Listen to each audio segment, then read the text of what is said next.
You are the single parent to three beautiful children. Your life hasn't been an easy one, but it has been a happy one. And it just got better because through your hard work and determination, you were just able to get you and your children into a brand new home, and they are thrilled because it's big enough for everybody and they each have their own rooms. Not only that, but you also get the bonus of having your mother come live with you, and we all know what a huge help and support that can be. After a fun day, but a long day, you lead your children up to bed, you tuck them in, you give them a kiss on their foreheads, read them a book, tell them that you love them, and you wish them the sweetest of dreams before making your way down the hall to your own room. As you start putting on your pajamas and just doing your nightly routine, from out of nowhere, your heart begins to flutter lightly. Your mouth begins to get dry. The little hairs on your arms begin to raise, and it's just a terrible feeling. It's a feeling that you've become familiar with, and you now know that it's what horror feels like. You close your eyes to steady yourself. You take a deep breath, and you begin to recite the Lord's Prayer over and over in your mind because you're too afraid to speak. After a few minutes, the feeling lifts, and you are very grateful and say another quick prayer of thanks because God heard you, and you know that you're in for a night of restful, peaceful sleep as you climb in between your sheets and turn off your lamp. As soon as your head hits the pillow, that's when it begins. Suddenly, you hear the shrieking, horrible screams of your children echoing throughout the halls of your brand new home. Hey guys, Brandy here. So I promised you guys a haunting case last week. I promised you a famous haunting case, and I am going to deliver. This one is very well documented. It was all over the news, and although we don't have a blockbuster film just yet, fingers crossed, the movie rights have been sold, so there should be one in the works very soon, so we might see it in the near future. Also, there was a documentary made about this case, and we'll get to that a little bit later. As a matter of fact, if you guys are wanting, by the end of this, there could be a part 2 coming because there's a lot to it. But anyway, let's go ahead and get into it, shall we? In November of 2011, Miss Latoya Ammons and her 3 children, a 9-year-old son, a 7-year-old son, and a 12-year-old daughter, moved to Carolina Street in Gary, Indiana. She was also living with her mother, Rosa Campbell. And when they first moved in, things were great, like you heard in the opener. They were very, very happy, and Latoya worked hard to get the home, so she was very proud of it, and they were so happy to have it. It wasn't the, most beautiful home in the world, but it was their space, and they were very proud of it. As things normally happen with our paranormal tales, things start off small, and they escalate. So the first occurrence of things that happened in the home happened in December. Remember, they moved in November 2011, and this took place in December of 2011. They had a screened-in front porch on the home, and when her and Rosa would go out every day, they found hundreds of horseflies. It infested the front porch. We're not, regular flies, in my opinion, are disgusting enough. I'm not a fly person. I don't like them. But horseflies, I don't know about northern horseflies, but I'll tell you, southern horseflies are as big as buzzards, and you and everybody else within like a 5-mile radius is ever going to know if one of those suckers tags you because they pack a wallop and they hurt. I don't know if they sting or if they bite because I'm not a bug person, but it hurts. Whatever it is they do, it's very painful. And every day, Rosa and Latoya found themselves killing the little suckers, and then the next day they'd get up and they would have to do battle again. And so that was rough, But what really kind of got to them was one day they woke up and there were no horseflies, right? Now, there should never have been horseflies in the first place because, and this is an assumption, I'm a southern girl, it's still warm here in Louisiana in December. But I'm assuming in Gary, Indiana, the winters are kind of, cold, with it being up there. I could be wrong. Please correct me down in the comments if I am. But, yeah, the horseflies are kind of rough. And the fact that they were just gone, right? If you sit here and you think, well, maybe they were on some kind of nest. I don't know if horseflies nest up or, something like that. But in December, I would think that insects of really any kind in Indiana in December would kind of had a hard time surviving. And keep in mind, the front porch was screened in, but I mean, that's not insulated in any way. So, they would still be exposed to the cold, if nothing else, if none of the other elements. So, when they just all of a sudden up and vanished and disappeared, they took it as a win and didn't say anything, but it was a bit unsettling. The second thing that started to happen was the basement door was located in the kitchen, and the family began to hear heavy footsteps walking on the concrete floor down in the basement. Now, the basement was finished like a laundry room. It had a short set of stairs. As you know, I'll insert pictures and videos. But it had a short set of stairs that led down to the floor. They began to hear heavy boots pacing back and forth across the cement. And then shortly after that would start, they started hearing it pacing around the room on the cement, and then they would hear it going up and then down the stairs. So it started out with the pacing, then it began to pace and ascend and descend the stairs, and then it began to open and close the basement door there in the kitchen. They could hear it. They would hear it when it opened, and they would hear it when it closed. So that's kind of scary, and LaToya knew that it was no living person that was doing that. There was no way for them to get in there. But just in case, to make herself feel better and to feel like she was, had done everything that she could to keep her children safe in that instance, she began to lock the basement door. And, that worked. The door wasn't opening and closing anymore, but they still heard the footsteps and they still heard them going up and down the stairs. About a week after she had started locking the door, this is one of my biggest fears. This is like a childhood fear. Let me know if you share the same thing. She was laying in bed one night and she just woke up out of the blue. For no reason. She kind of had an odd feeling. And she saw her closet door in her bedroom slowly open, and a dark, shadowy figure that was darker than the dark began to slowly emerge from her bedroom closet. She really couldn't see any features to this thing. But as he began to move, he moved past her. He didn't acknowledge her in any way, shape, or form, but she said that he was huge. She could see his outline, and she could tell that he was wearing a hat and that he had really large hands, that the fingers were abnormally long.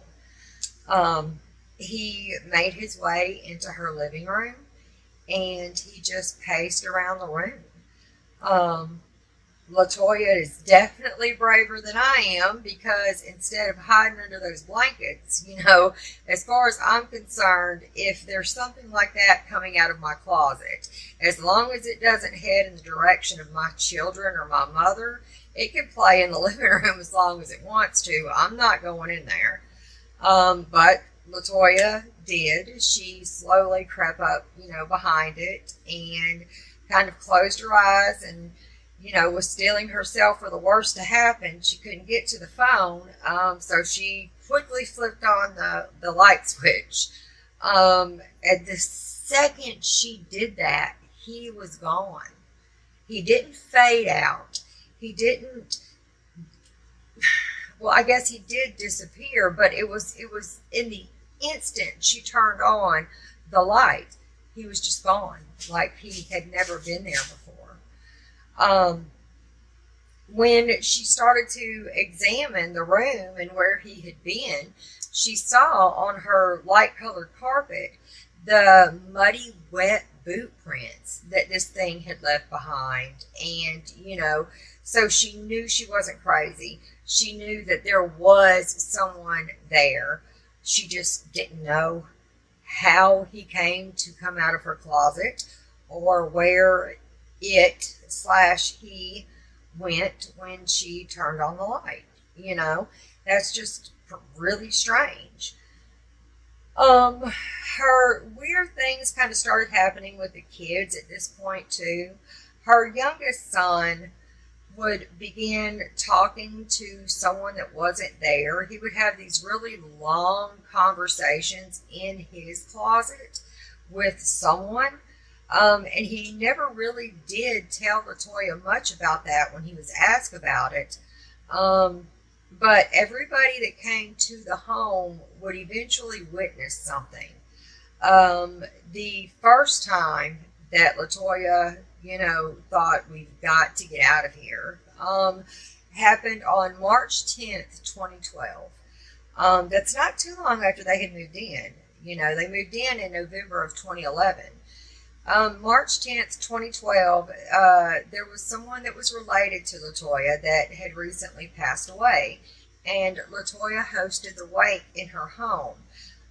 Now, I don't know how it is, with your family, but I do know in a lot of families, they'll get together and it's basically a celebration of life. You get together and you reminisce about good times and about good memories, and you'll eat some good food, just those kinds of things. And so that's what this seems to have been. And it went on late into the evening. I think some people were staying over because at 2 a.m., all of a sudden out of nowhere, they hear Latoya's daughter scream at the top of her lungs, "Mama, Mama." And everybody rushed in the room to see what was wrong. And when they opened the door, needless to say, it was like a 10-car pileup because nobody wanted to pass that door, that threshold. What they saw was Latoya's daughter hanging limply, and they say unconscious, but I think maybe she was asleep. But regardless, she was levitated off of her mattress, and she was just kind of hanging in midair. The family is a religious family, and so they fell back to what they knew, and the family members kind of surrounded her bed and they began to pray.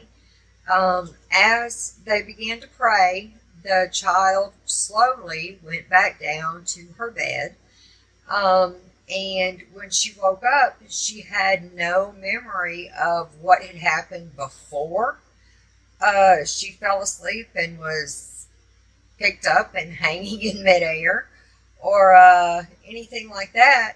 It was almost like they had amnesia, and this would happen pretty often to the children. But it was after that Latoya decided they needed to get out. The bad thing was it was really expensive. It is expensive to move, you guys. And, it's easy to sit there and look at a family and say, why the hell did you stay there? I would have lived in my car, or I would have lived under a bridge before I had that happen. It's real easy to say that sort of thing, but when you're a parent and you are responsible for children, that's not something that you want to do. And as long as you have a roof over your head and the children's heads, you kind of want to keep it. You know what I mean? Especially if it's something dealing with the paranormal, because who is going to believe that? Not very many people. So, Latoya, they couldn't leave. They didn't have the funds to do so. The thing that bothers me about that situation is obviously this thing was trying to lure Latoya away. I've heard of entities mimicking people's voices before. Sometimes, like we've heard in the Maurice Theriault case, it was a doppelganger that completely mimicked his physical appearance. But I've seen tons of cases, and if you look on YouTube Shorts, you'll see them too, where people are filming and they'll hear their own voices calling to them from down a dark hallway or from their basement or whatever. And in my opinion, they are crazy as hell for going to check, but they're braver than me. So they go look, and there's never anybody there. But I wonder what the intention is for that thing to do that, to try to separate you from the people that you're with. Remember, there was a whole group of people in the living room. This thing knew there was a house full of people, but it was Latoya that it wanted to get by herself. So anyway, that had happened, and after that, of course, the family immediately decided that they had some other things that they were supposed to be doing. They left the home. Many of them did not return, and a lot of people said that every time they would come to the home, they would see something that terrified them, and they would never come back. So that leads to Latoya and her family being ostracized and isolated and alone, which is how a lot of paranormal experts say that malevolent energies tend to want you to be. They want to tear you down. They want to tear your family down, and one way that they can do so is by making you feel alone. When you feel alone, you get that sense of sadness and hopelessness. Depression sets in, and you're oppressed. And that's what it tries to do. I don't know if it's to feed off the negative emotions or what have you. I'm not an expert, but it seems to be the case. And that's exactly what this thing was doing to Latoya and her family. The feelings kept getting worse and worse, and Latoya wanted out. That just made everything awful. And Rosa was the first one to decide, that they needed help from the church. And so Latoya began to make phone calls. I don't think that they had a church that they were going to on a regular basis. So she started calling churches in the neighborhood to try to get some help. And this kind of gets me while we're on the topic. Every church that she called brushed her off once she told her what was happening. They didn't give her any advice. They couldn't help her. They didn't help her. In some cases, they just hung up the phone.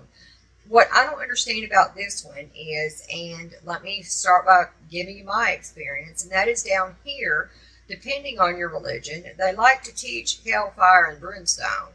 The devil is loose, and he's always roaming the earth seeking the ruin of souls, They teach you about these supernatural things. And don't get me wrong, I am a believer, but at the same time, the preacher is telling me these things from the pulpit, and he's wanting me to believe his doctrine. And when I tell him, excuse me, Pastor, but this devil that's roaming around like this lion has roamed himself right into my house, can you help me?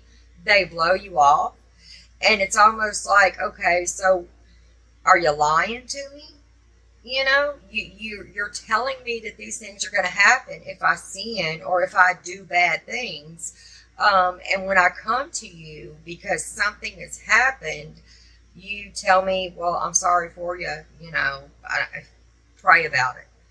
Obviously, that was the first thing that they did.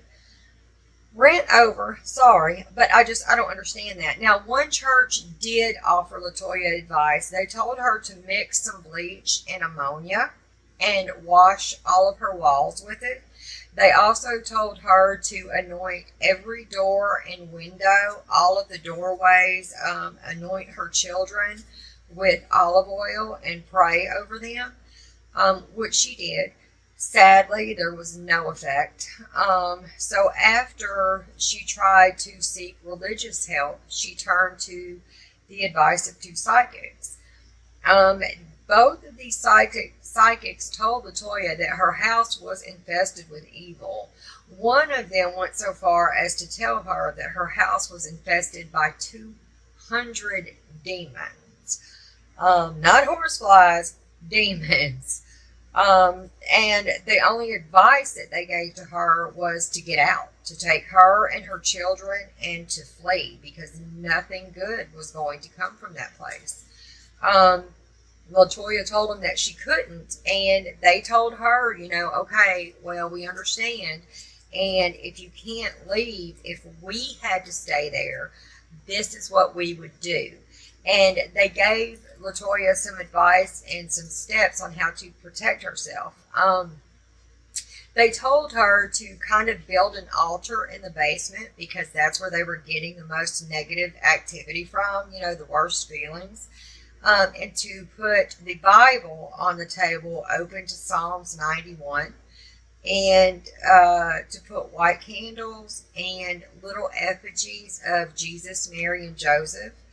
So it was kind of like an altar for peace. And they also told her that she and Rosa needed to wear all white, including a white head covering.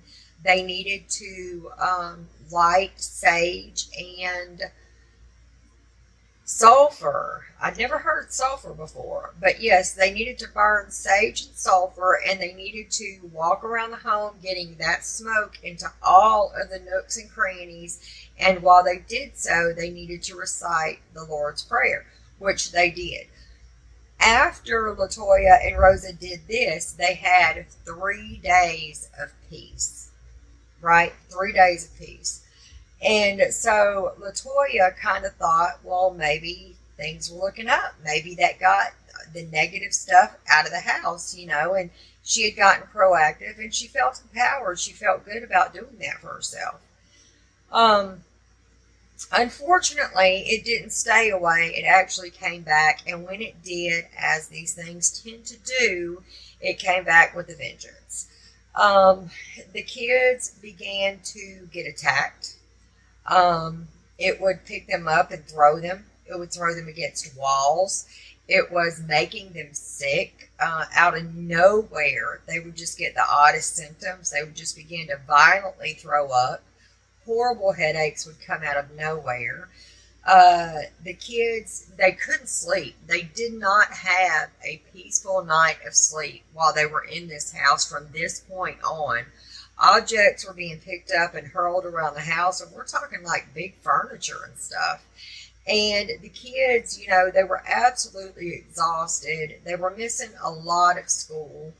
And to Latoya's credit, she did the only thing that she knew how to do, and that was when she had extra money, she would pay for a hotel room for as long as she could, just so the family could get some rest, just so they could sleep. You have to remember, as far as their relatives and their friends, they didn't want them in their house because they were coming from a place of evil. Nobody wanted to invite that in. So Latoya and Rosa and the kids, they had nobody. So, you keep in mind, you have a single parent that's raising 3 children on their own. Funds are really tight anyway, and the little bit of extra that you do have, you're paying for a hotel room. So when you have a perfectly what should be a perfectly good home to stay in, and you can't. So this is a huge problem. The children, they began to change. Their physical appearance would change. Rosa and Latoya said that their eyes would kind of roll back in their heads where it was just the whites visible. They would begin to bulge out of their sockets. They would get the huge twisted grins on their face, and they would talk in these inhumanly deep voices. We're talking about a 7-year-old boy, a 9-year-old boy, and a 12-year-old girl. The 7-year-old boy would talk about just awful things. He would talk about killing people and murdering people. And the 9-year-old boy, he would talk about what it felt like to be murdered. And we're talking in gruesome detail, right? He would talk about the way the weapon felt when it was going across the neck. And he would talk about how warm the blood was. And he would he's 9. How would he know, something like that, in detail like that, It was just crazy. The 12-year-old daughter would throw her hands over her ears and squeeze her eyes shut, and she would just scream, and she would say, make it stop, Mama, make the voices stop. I can't look into their eyes. And she was just constantly being tortured. She was thrown up against her headboard so hard one time that she had to be taken to the emergency room to get stitches. And we're not talking thrown by anyone. It was the entity that allegedly threw this 12-year-old girl into her headboard. They were constantly hit and poked and scratched and thrown, and it was just insane. And as a mother, what do you do about that?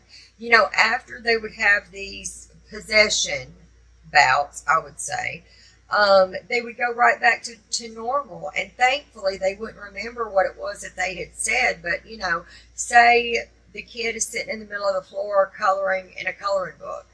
And he would get up and this possession would take over. And he would begin spouting all of this stuff. And then maybe an hour later when he was done, he would walk back to the same spot in the floor, pick up the crayon, and begin coloring. And that he would come back to himself and had no idea of what he just did. So, that was rough. I can only imagine what it's like being a parent and seeing your kids tortured like that. That takes it to a whole other level. The only person that was never affected in the house was Rosa. Rosa said that she witnessed all of these things happen, but that it never happened to her. And she credited that to having a very strong faith and to her guardian angel, which was obviously working overtime to keep Rosa safe from whatever this thing was, right? The last night in the home was unbelievably stressful. The kids were being picked up. They were being hurt.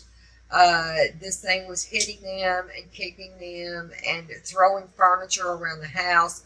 All 3 kids were in this state of possession, and they were picking up the couch, heavy furniture, and just tossing it around the house like it was nothing. Objects were levitating, music was just blaring so loud off the walls and you couldn't turn anything off.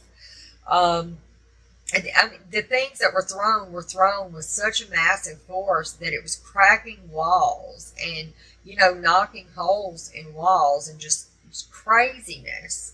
Rosa and LaToya grabbed up what they could in the house and they were putting it in the car. They ran back in to get the children, and as soon as the kids hit the front door, this possession or whatever it was fell off of them. LaToya loaded up her 9-year-old son and her 12-year-old daughter into the vehicle. She turned around to get her 7-year-old who was on the porch, and he was picked up and thrown off the front porch. And it was just really bad. They found a relative that was actually willing to take them in. And they stayed there for a little while, and Rosa, the kids weren't going to school. Rosa thought, you know what, let me take them to the doctor and get them checked out just in case. She knew she wasn't crazy, but she hadn't taken the children to the doctor to rule that out, right? So she took the kids to the primary care physician, the general practitioner that's been seeing the kids their entire life. This is all documented, what I'm about to tell you. Keep that in mind. It is all documented. Rosa took the kids to the doctor. Everything was fine. She had told the doctor what was happening and what had been happening. The doctor's immediate thought was that they were suffering from delusions or hallucinations due to something in the environment that was causing it, like carbon monoxide, things like that. But that was quickly kind of ruled out when the 7-year-old decided that this possession state had come over him. His eyes rolled back in his head. The deep, inhuman, rough voice told the doctor, I've been here long enough. I came to kill, and I'm going to kill. And then he began to swear at the doctor and lunged towards him, trying to attack him. The same thing happened to the 9-year-old. And so the doctor's getting it from both sides, and his staff runs in and pries the boys off of the doctor. I mean, it takes 5 grown adults to get these children off of him. He didn't really know what else to do, and this happened in the doctor's office. So he calls 911, or someone from his staff calls 911, and the ambulances come and they take the 2 boys in, and Latoya and her mother and her daughter follow. They are talking to the boys and interviewing them and everything else. The same thing happens again. The little 7-year-old starts kicking up. He does the eye thing. He does the head rolly thing, the deep voice, the weird twisted grin. And he's talking about killing and murdering. And then the 9-year-old kind of falls into the same thing. He lunges towards the medical staff there, and it took 5 grown orderlies, grown men, to pry this 7-year-old off of the 9-year-old. He was trying to strangle his brother. They finally got those 2 separated, and the 7-year-old had such a hold on this 9-year-old that there were already bruises and finger marks forming around this kid's neck. They called in the psychiatrist that interviewed Latoya and interviewed the children as well, and they called CPS because they didn't know what else to do. Valerie Washington, who was in the violent crimes unit in dealing with Child Protective Services, so she had seen a whole lot of horrible things. This was kind of an okay call compared to most of the things that she had witnessed, the violent deaths of these children and just awful things. So she was a seasoned professional. She wasn't green or brand new at this. She arrived at the hospital, where she spoke to the hospital staff, and they told her what was going on.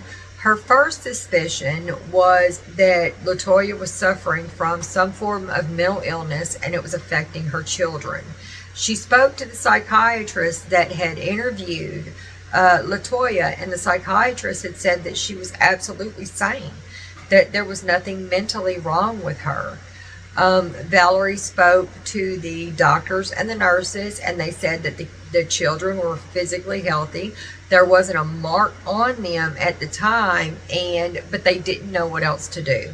So they called in Child Protective Services, or DCS, I think they called it, and to conduct an investigation just in case there was something there, which I can't blame them. As a parent, I would be glad for somebody to come in and find that something about my parenting was unfounded, rather than not doing anything and someone that was actually doing those things to their children got away with it, because they didn't do their due diligence. So Latoya understood.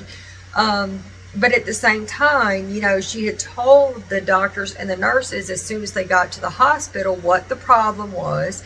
She told them that they needed to anoint the children with olive oil and pray over them, which I'm betting you caused the medical staff to call CPS in the first place, because I can assume that would be odd. The staff didn't know what they were looking at.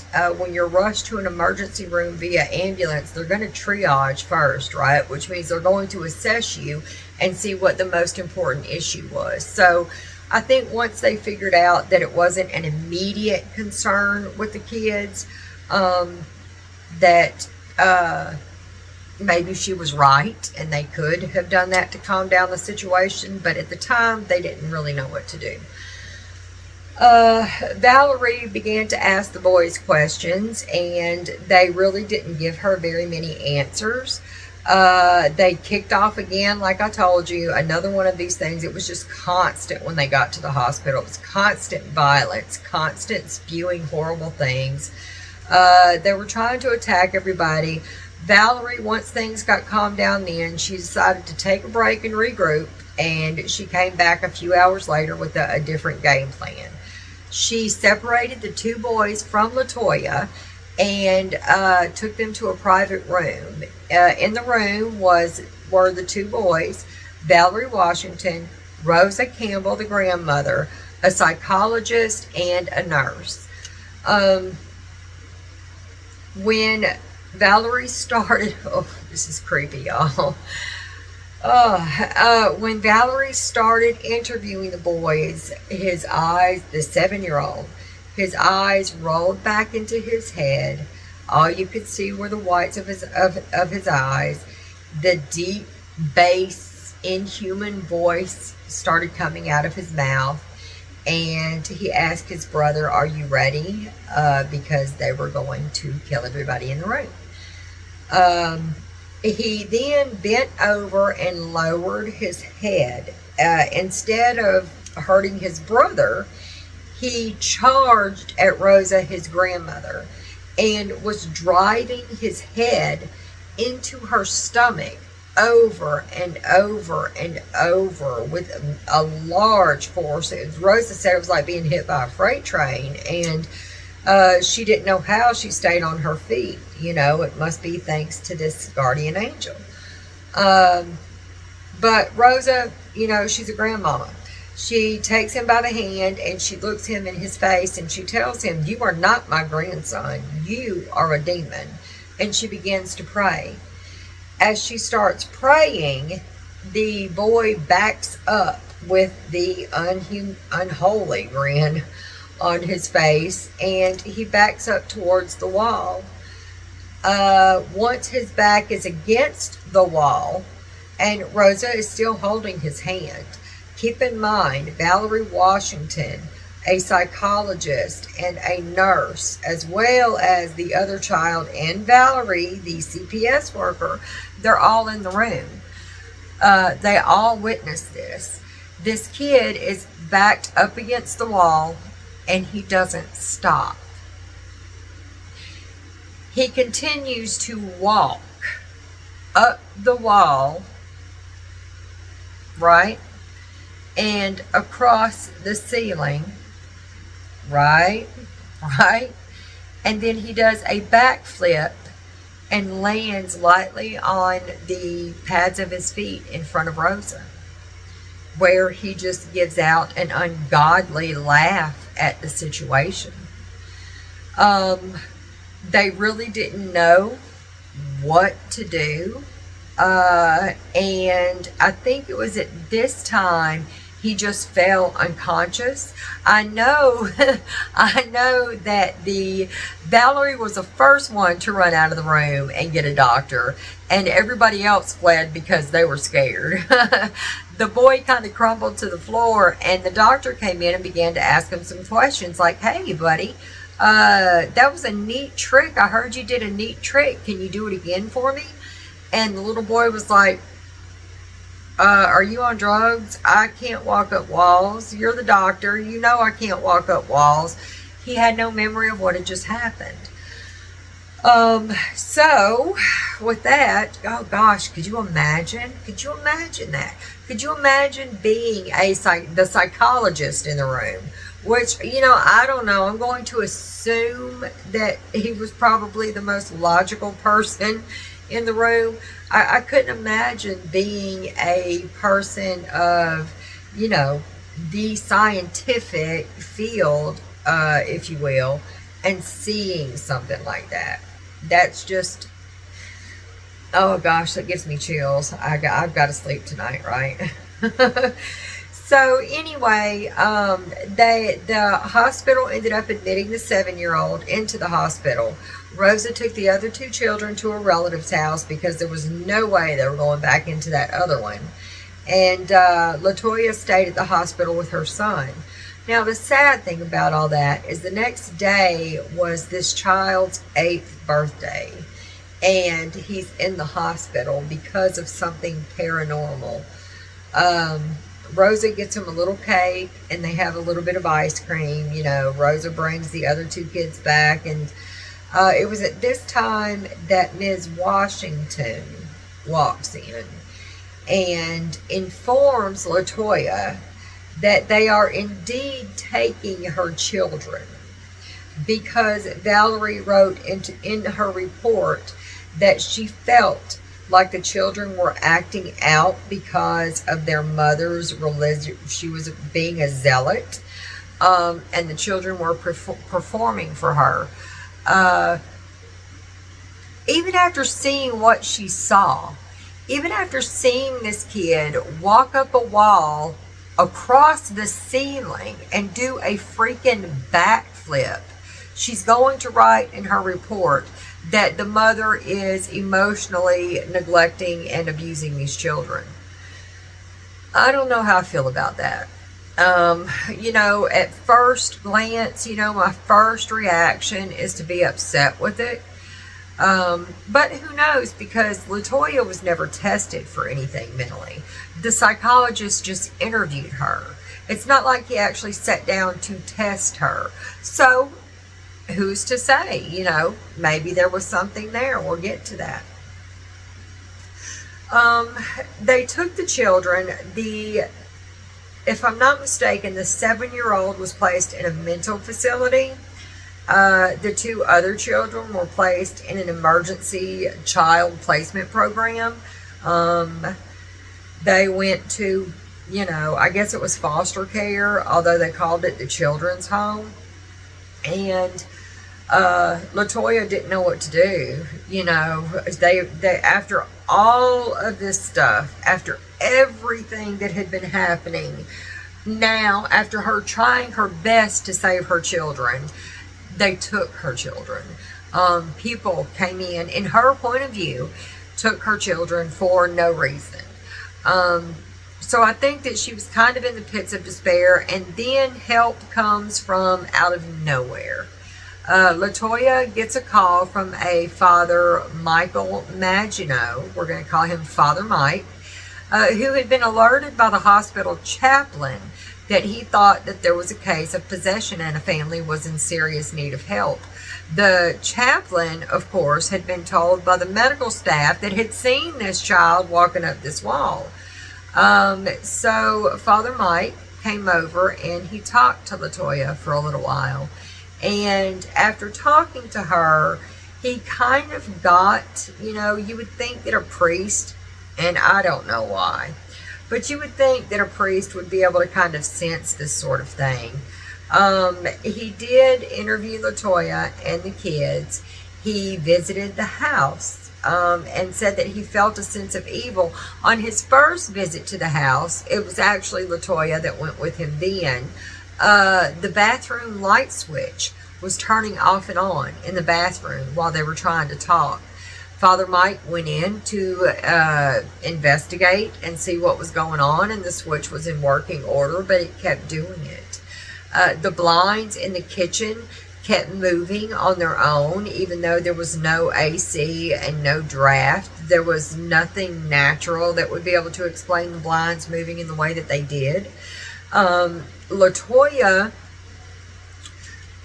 would she got this really bad headache, and she was sitting in the living room chair, and Father Mike kind of noticed that she lost consciousness for a little bit, and she began to convulse, not like the Harlem Shakes convulse, right? We're talking these little light convulsions, and Her eyelids would flutter and you would just be able to see the whites underneath them. When she came back to herself, there were wet footprints that had walked around the chair that LaToya had been sitting in. So that's pretty interesting, I think. So with that, Father Mike thought that there might have been a haunting. Well, there definitely was a haunting, but there might have been a case of possession there. And he thought that it was something that was attached to LaToya. The Valerie, after seeing what she had seen, now see, get this, after seeing what she had seen with the baby walking up the wall backwards and across the ceiling, and let's not forget the backflip, she quit. This woman had seen some of the worst things that you could possibly see when it comes to children, but this was the thing that caused her to leave her chosen field, a field that she had made into a career for years. She just left. But in her report, she thinks that LaToya is mentally unstable and she's doing this to her children. It's just my personal opinion, but that just doesn't sound right to me. Maybe it's denial. I don't know. Who am I, right? But anyway, they got a new caseworker named Samantha, and Father Mike Samantha went back to the house with a police escort. Now, the police had already heard about this house and the haunting. They had actually been there before because LaToya had called them when the weird things started happening, but what could they do? Nothing. But they were interested in going back in. And so they escorted Father Mike and Samantha into the home. When they all arrived, they said that they could tell there was a bad presence there. Some of them could only spend 15 minutes in the house, and they got sick and had to get out. As soon as they got there, weird things started happening. The basement door would start moving all on its own. When they pulled out a tape recorder to interview LaToya, they had just put batteries in there minutes before, and they were already drained and dead when they went to push play. When they went to put new batteries back in there and managed to actually record LaToya, they heard a voice that was not there when they were recording. They couldn't hear it with their ears at the time, but it came across on the recorder, and it was saying, "Hey, hey, hey," over and over and over. And so they had no clue what that was. They were taking pictures of the house. You know, they kind of have to document the state of the home and everything. What they were catching were these orbs, or spots as they called them. And when they looked closer, they noticed that these spots or orbs had faces, and the faces that were in them were just horribly demonic. Just evil, evil faces. Captain Austin, who was a long-time captain with the police department there, he was taking photos on his own, and he was catching these shadow figures, like these outlines of these shadowy figures that were just, you know, there in one picture and not there in the next, or not there in this one, but then there in the next one. And it was kind of off-putting. They did not like it at all. They found a liquid that was dripping from one of the bedroom walls. It was kind of viscous and thick, and it smelled funny. And Samantha reached out and she touches it. And when she does, her fingertips turn white and they began to burn.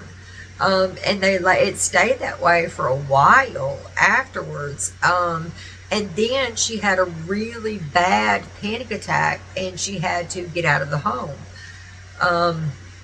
I believe she later sought medical attention for that. That's how they knew that it was anxiety and a panic attack, but she'd never had one before, and it was very odd that it chose to be that time. I mean, maybe it's, you know, she knows she's going into this really weird haunted house, and so it might have been psychosomatic, who knows. Captain Austin left the home that evening. He said that he was a mile away. He pulled over at a gas station. He was on the phone, and all of a sudden his radio turns on at full volume, and this thing screams at him, "Hey, hey, you in there!" And it freaks him out. It was so loud, the person that he's talking to on the phone hears it, you know. He also got home and his garage door wasn't working, and it had been working perfectly fine that morning. And the next day, he gets in his car to drive it, and the driver's seat begins to move back and forth on its own, you know, at a weird time period. And we're not talking about slowly moving back. Now, he drove an Infinity, so it's not like it was an older vehicle that, you know, you have to pull the iron bar up to move the chair back and forth. It wasn't one of those types of situations. When he took it to the dealership to get it checked out, they said that was actually really dangerous. And at the speed it was moving, you know, quickly back and forth, it could have definitely caused an accident. Captain Austin said that he had a feeling that all of these issues were being caused by the demons that were in this house. They didn't want anybody to help the family, and they didn't want them to investigate. Now, prior to visiting the home and meeting the family, Captain Austin thought that it was just something that they were doing in order to get some kind of money. A story they were concocting, I guess, kind of like people thought the Amityville Horror was, that they were just concocting a story in order to get publicity and, you know, books out of it or something. I don't know. But that's what he had thought. After visiting the house and meeting the family, he totally changed his mind, and he knew.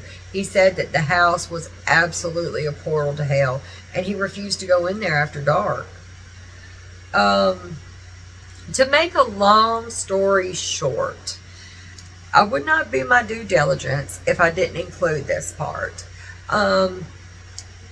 They did some tests after the family ended up moving out, and they did find mold and carbon monoxide and a couple of other environmental things that could have caused hallucinations. That is the scientific point of everything, that could have been possible at this point to the family.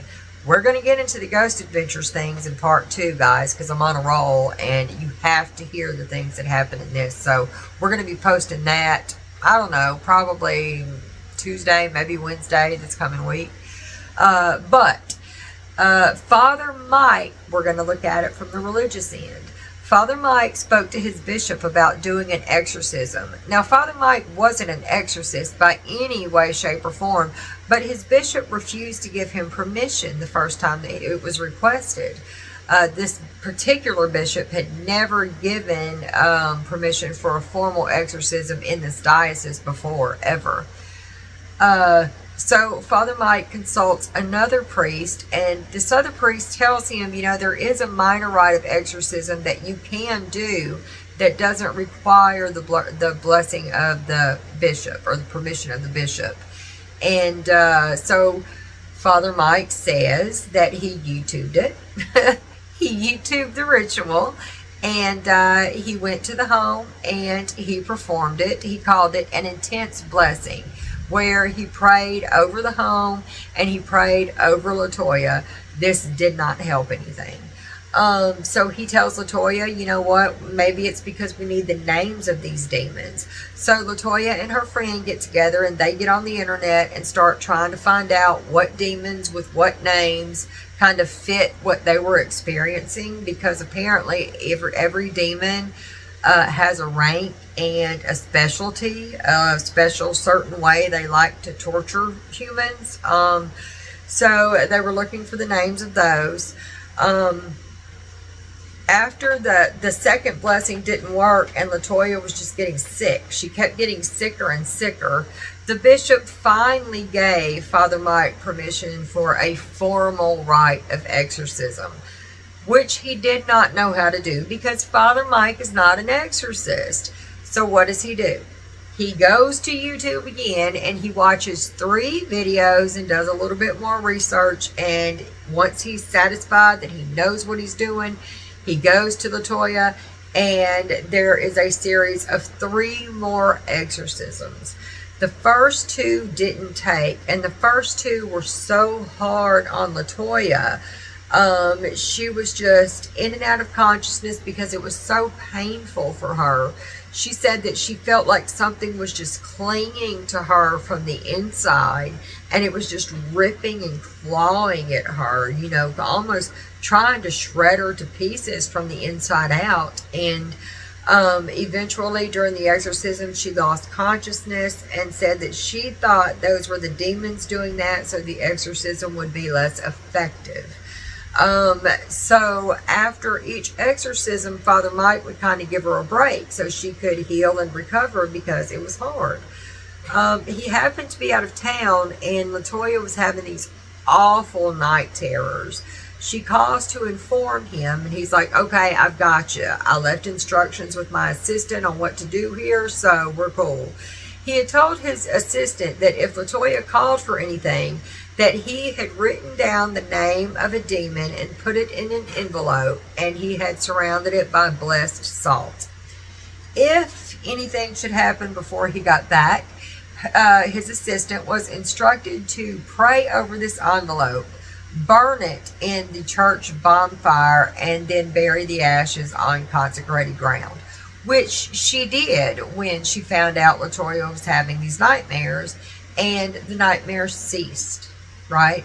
They stopped. There were no more. After the church assistant burned this demonic name in an envelope, paranormal things stopped happening to Latoya for, well, the nightmares did anyway. Let's say that. The paranormal nightmares stopped happening.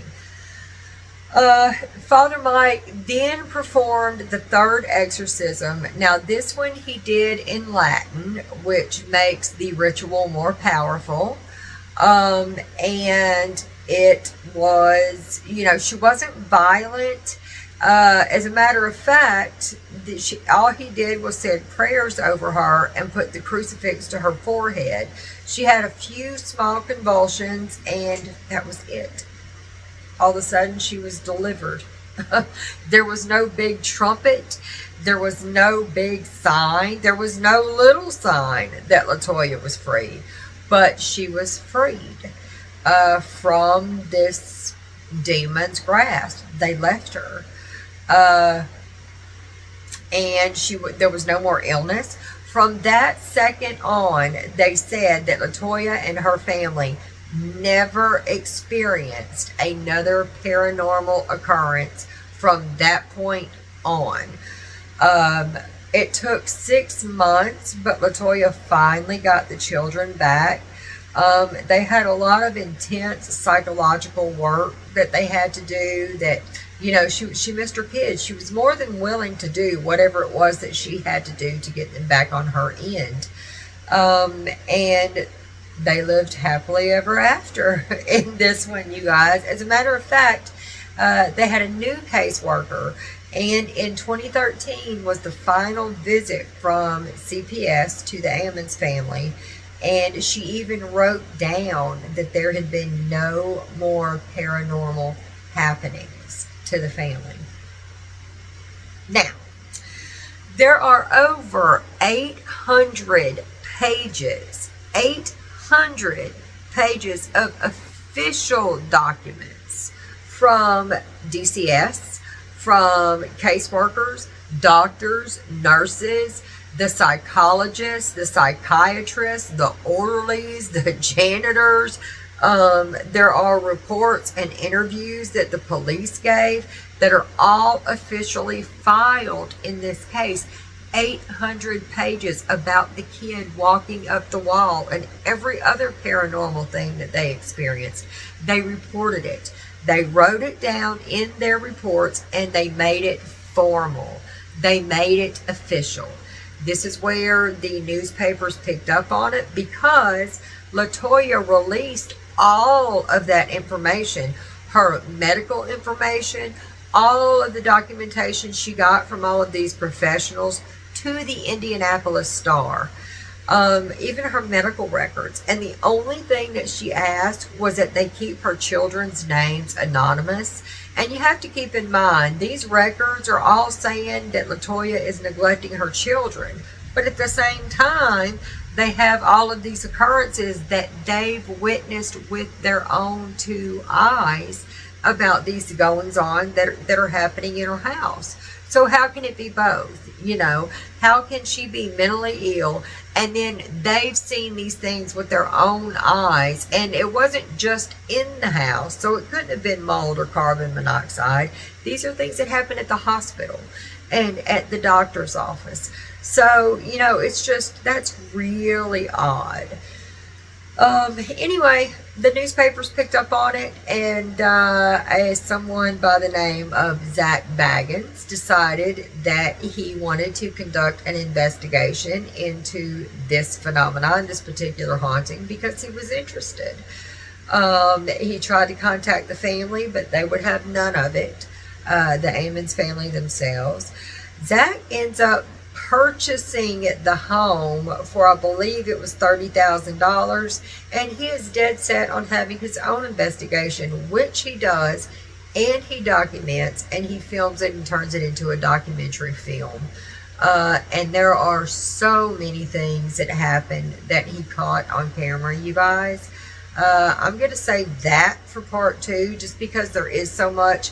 I wanted to separate it. You know, you have the family's point of view, and then you have ghost hunters, and they kind of come in and they dig into the background of the house, and they find so much more than just the Ammons family. And the ending may surprise you. So we're going to have that in a couple of days. I'll put it up and I'll let you guys know when it's going to be posted, but you won't have to wait until Friday for it. I won't make you do that. This one's just so long already. I think it's an hour. But yeah, I just wanted to do the case justice, you know. So I'm not really going to worry about length anymore. I don't want it to go over an hour, but if it does and it takes that long for me to tell you the story, then that's just going to be what it is. And I really appreciate you guys that stay with me until the end. You know, those watch time hours are so important, especially for somebody like me that's just starting out, you know, that I greatly appreciate anybody that watches all the way to the end. So thank you very, very much. And it's just started storming here, and I need a refill. And there you go. How about that? That's some good sleeping weather. Anyway, I appreciate you guys. I love each and every one of you. Remember to say your prayers. Send out good vibes.